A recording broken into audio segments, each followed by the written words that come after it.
Jeannette, Timmerman. Barefoot like Papa. Papa was what we called my dad's dad. Broad and gentle, he could dominate a granddaughter's view. Going barefoot was his way at every opportunity, from early spring to fall chill.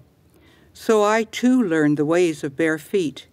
Cool and damp on the grass after a rain, warm and then hot on cement slabs as summer heated up.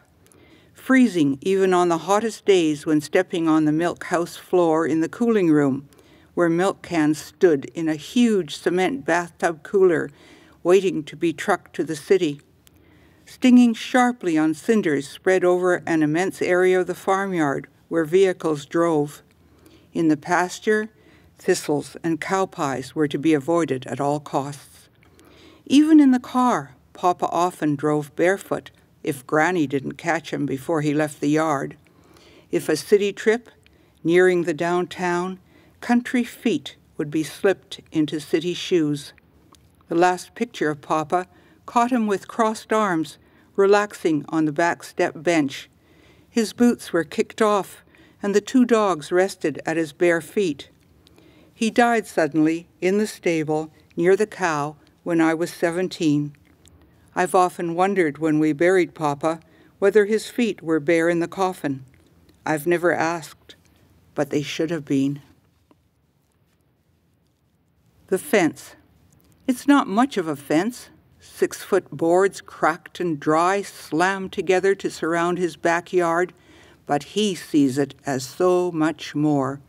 It's the fence that keeps neighbors at bay, and he plans to keep them in line. The neighbors, that is, not the fence. The surveyor tells him the fence is within the land markers, 3 to 6 inches to spare on the back side of the fence, and that pleases him. They can't put mud against the fence, as that's his land, and no damn way they're going to rot his fence with their mud. Speak to them in person, he will, or else they can get a letter from the city for them to deal with. So there. The doctor tells him his blood pressure's up. He'd better watch even more closely what he's eating and take his pressure regularly.